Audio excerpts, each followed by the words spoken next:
Let's go. Hey, Mina, how are you today? Good, good. How are you?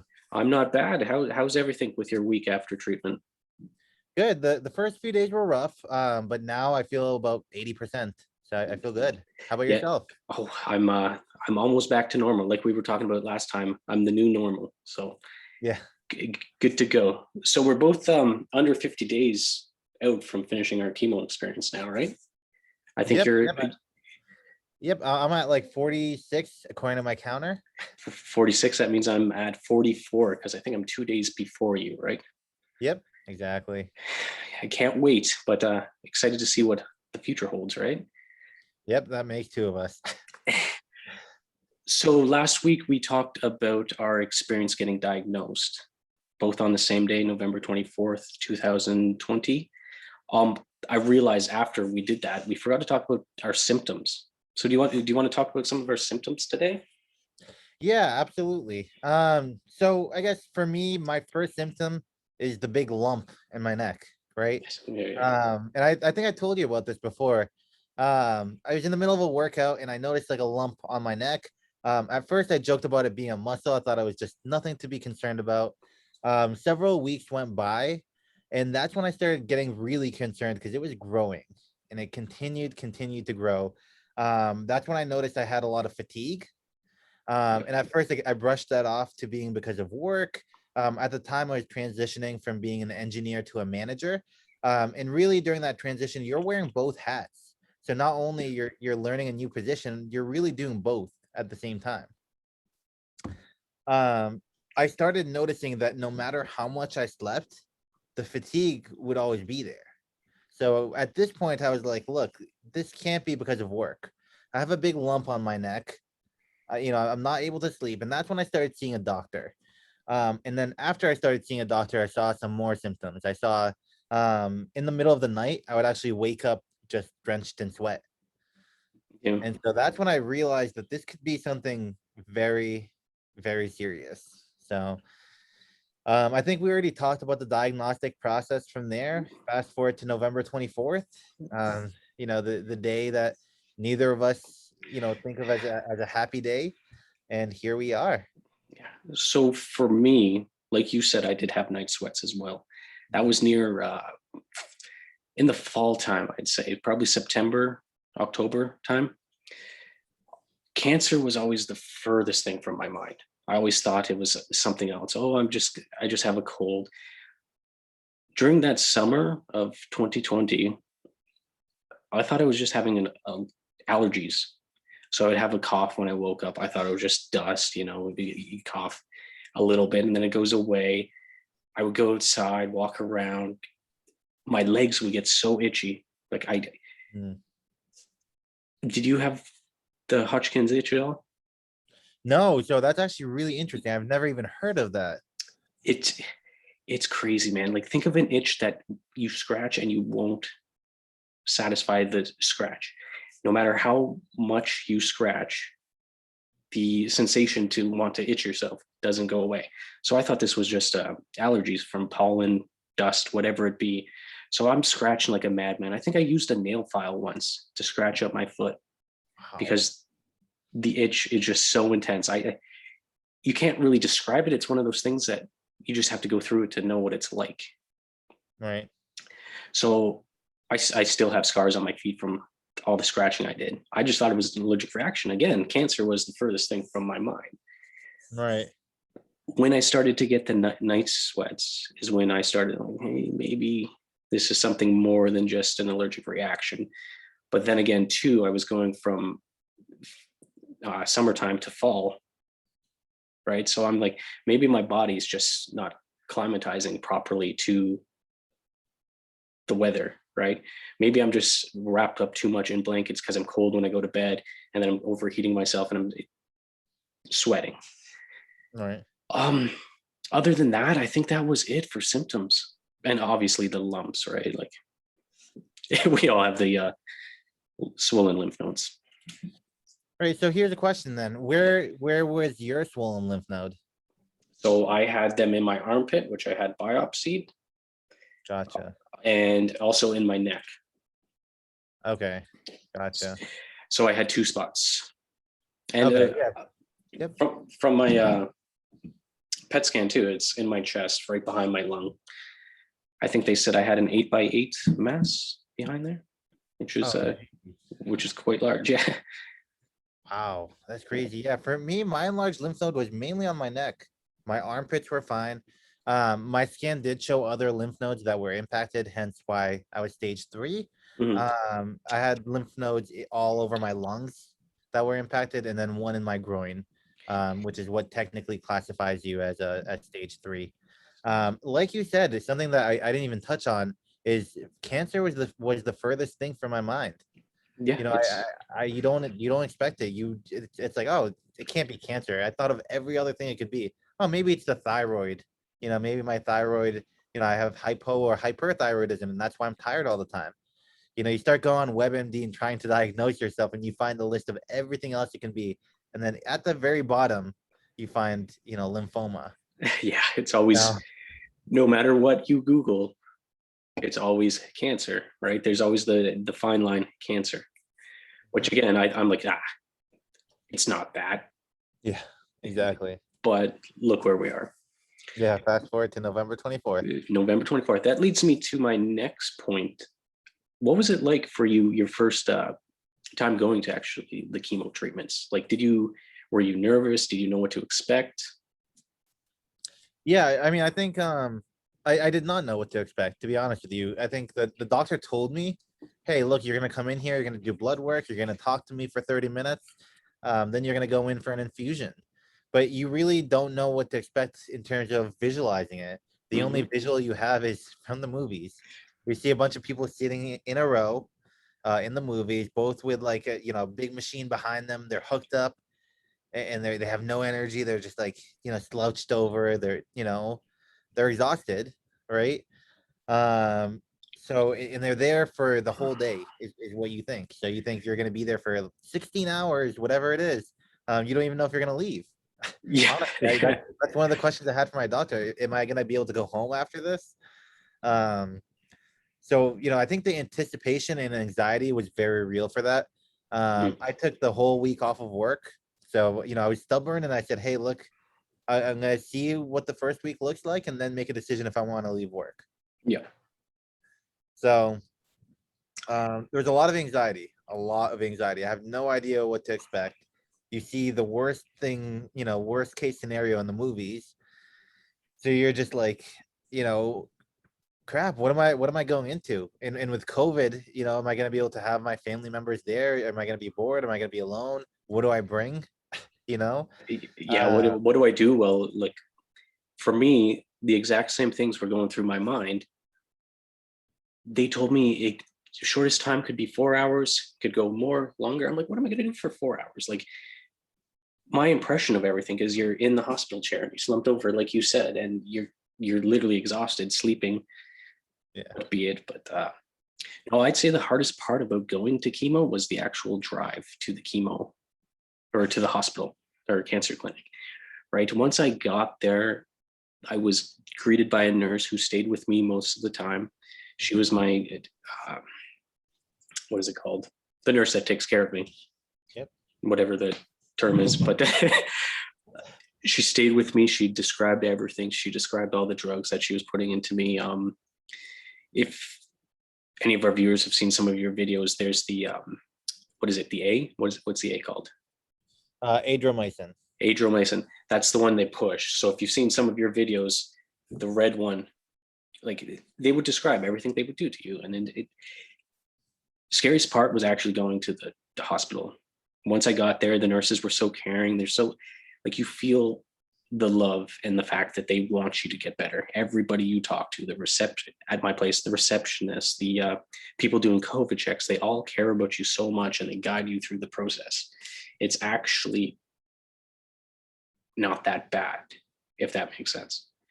Yeah, I think it's very relative because for me, the first thing that comes to mind is the 2 weeks between the diagnosis and that first session, right? Yeah, And yeah. I think those 2 weeks were the most mentally challenging weeks for me. Hmm. You have a lot of anxiety, you have a lot of anticipation. I remember I went to a clothing store with my cousins, and I got really upset. I got really anxious and upset. I Mhm. said, "Hey, like, do I even bother buying clothes for myself? Am I going to be the same size after this? Do I start buying hats? You start living it before you even know what's to come, and then fast forward to now, and my hair's thinning out. But I'm very grateful that I didn't lose all my hair. Yeah. But it's an emotional roller coaster building up to those 2 weeks, and then when you do lose your hair, you realize it's not as big of a deal as you thought it was. No, it's not. Like You I know, I think you can notice my eyebrows a little bit from yeah, last week to this week. They're going bye-bye, but again, it's all gonna grow back once you're done, right? exactly, It's exactly. it's only a moment in time without hair, and then from there on out, you'll hopefully be better, right? Yeah, that's what I heard. It grows back healthier. It So grows back healthier. I might not be as balding as I was, right? yeah, so Sorry, I think the anticipation was the biggest piece of it. no, Absolutely. Yep. sorry. Go ahead. No, I was just gonna say the anticipation was the biggest part of it. I went there and I walked out and I was like, hey, look, that wasn't as bad. Yeah, Like you said, it's everyone. Those 2 weeks going up to it. You're telling your family, you're telling people that might need to know at work. yep, You're telling all these people, and everyone just shows you so much pity, yeah. and that just got to me. I think that's the biggest thing that got to me mentally. It's like, what am I getting into? My life is never going to be the same. Hmm. And then fast forward to now, and I think both of us have a very positive outlook despite this challenge. Yeah, it's again, like I said, it's only a moment in time, and hopefully Exactly. at the end of this, what do we got? 40 some odd days left, and we'll be better people, right? Absolutely. Now, you just touched on the 2 weeks leading up to your first infusion. Now, what did you have to do? I had to go for lung test, heart test, PET scan. Yep. It seemed like every single day I was doing something, and then boom, the day came, November 24th. And from there on out, it's very boring, to say the least. Yep. I go for my blood work. So I go for my infusions Wednesday, I go for my blood work Tuesday. And then depending on whether it's my first one of the month or the second one, I might see the doctor. I've only seen my doctor twice, I believe, in 4 months, but we do contact each other on the phone, I believe, before every treatment. So it's very boring. But leading up to it was busy, busy, busy, busy, busy, and then all of a sudden it stops, and it kind of feels like you should be doing something to get better, but you're not. You Yeah. know what I mean? Did you find the same experience? You had to do the echogram, I believe it's called, Yep. and the pulmonary function test, as well as the Yeah. scans, right? Yeah. So that's a good point. So the adromycin, we talked about it. So both of our regimen is ABVD. Correct me if I'm wrong, if that's different for you, right? It was ABVD, but they dropped the B. I believe they did for you too, right? Yeah, Yeah, exactly. So I yeah, was gonna get into that. So when we both first started for that first cycle, the first 2 months, both of us were going through ABVD. ABVD is a cocktail of 4 different chemotherapy drugs. Adromycin is known to be toxic for your heart, and the bleomycin, the B, is toxic, potentially toxic for your lungs. And so going up, you have the echo to do your heart scan, and then you also have to do the PFT, the pulmonary function test, to scan the functionality of your lungs. So that way, after that cycle is up, or actually, I believe it was monthly, I had to do PFTs to see if there were any changes in the function of my lungs. yeah. I haven't done those, but I Okay. believe I dropped my bleomycin after the second cycle.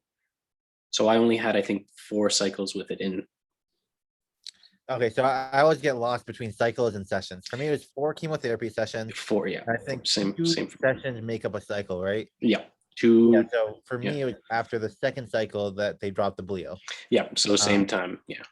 yeah, and so it was based off of another scan, Mhm. which you come up positive of having what they call a complete PET response. Mhm.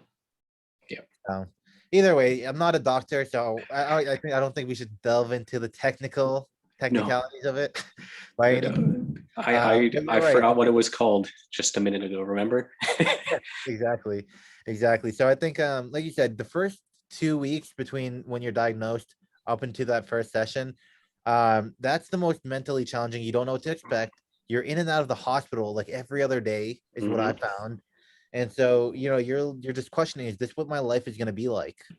Exactly. Is Yes. this what my lifestyle is gonna be like? That I don't know what your experience with the scans were, but some of them you're just like, wow, I can't believe that people have to do this every month or every few weeks. It just it takes a toll on you. Then you finally go into that first session and then you see some stability, Hmm. right? The first session, you finally know what the recovery is somewhat going to look like, what the worst case scenario is going to look like, and how to recover from that. And then it just becomes a routine at that point. Every 2 weeks session, every 2 weeks session. On day 4, I start feeling good. Let's work out. Day 5, whatever it is. So you start developing your own little routine. The 2 weeks leading up to the first chemo I would say was probably the most darkest time during my whole cancer, Yep. right? Because you're, like you said, you're in and out of hospitals every other day. It seems like you don't know what to expect. For for myself, it was my first time going for most of these tests, right? Like it's a very hard time, and with COVID going on, which is going to lead into my next. How do you find everything with COVID? Like, how's the states where you are right now with Yeah. Well, especially I'm from Massachusetts. yeah. And we're still pretty strict with our COVID regulation. I think even on our floor. Well, actually, I'll save that story for another podcast. Um, but no, so we're still pretty strict with our COVID regulations. The thing that really sucks is you're already going through chemotherapy and you're going through this whole cancer thing. And I'm not trying to minimize it, right? Yeah. But you're going through that whole process and it's very taxing on you physically, and you're not even allowed to have someone there with you, Hmm. right? That's what I was So going to ask you. I think that would have been a really like a really like a nice to have, Hmm. being able to have your loved ones, your family, friends, people there with you to keep you company through it, and not really feel alone. Because like you said, the nurse was with me for that first session, but usually the nurses are managing multiple different patients. And so for the majority of the chemotherapy session for myself, I'm completely alone. Yeah, You I hear you with that. With where we are for most of my treatment, we were actually in lockdown, gray lockdown, I believe they call it, which means know? uh, nothing's open except essential businesses. So the hospitals, nobody's there, nobody's allowed there unless you're being treated. Very lonely time. Yeah. Like all these tests and stuff you do would be great to have somebody there beside you. And most of my friends' family would be there with me, but the thing is they can't, right? So when this is all said and done, I think it's going to be even harder to recover mentally because of COVID. Like I've experienced everything I've gone through by myself, right? And sometimes it's hard to explain to somebody that hasn't been there because they weren't there. You know what I mean? Right. Like a pulmonary function test. Nobody knows what that is unless you've had one done, Yep. right? Or most people don't know what. So I don't know. Did COVID ruin my cancer experience?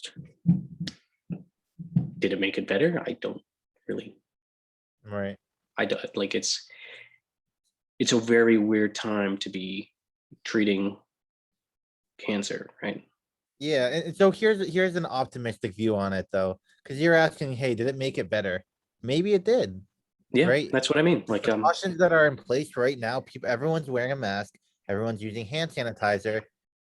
Like you already know, our immune systems are non-existent, right? The mhm, common cold is something very different for us than it was 6 months ago, exactly. right? So with the extra precautions, with the hand sanitizer, the masks, is that potentially putting us in a much safer position? I would say 100%. I would think so too. So maybe it's a blessing in disguise. That's what I mean. Like I would love to have a family member, a friend there with me for my infusion, but again, with everybody wearing masks and PPE, sanitizing, all the precautions in place, it's only made our treatment safer. Right. So like you said, blessing in disguise, right? Right. It's just crazy times. And no, it is. It absolutely is. But I mean, I think you have the same mentality as I do, right? Oh We're yeah. both gonna get through it. We're both gonna come out of this as better people. Um, and honestly, it's gonna be a distant memory someday. Someday in the near future, let's say. Yeah, Same with COVID, it's going to be gone in the near future. exactly, exactly. I think that's a perfect time to end this podcast. What do you think? Absolutely. What do you say we do again next week? Maybe in a week and a bit. Because Absolutely. Let's see if we can bring up additional guests as well. yeah, if anybody's watching this and wants to reach out, comment, and one of us will get back to you. How's that sound? That's perfect with me. Yeah. Okay, perfect. So anything you want to say before we leave? Nope. The only thing I have to say is, Jesse, this is an incredible podcast, an incredible channel that you've started. So thank you for having me on. I hope everyone that's watching. I hope that they all like, comment, and subscribe. It Yes. really helps this channel grow. And that's all I really have. And again, I wouldn't be here unless I saw your videos that you were posting, which I'm going to link in the description down below, and you should give them a watch because this guy's lifting. What did you tell me? 85? Oh 85, yeah, the dumbbells. Yeah, 85 pounds. 85 pounds. What are we? 10 infusions?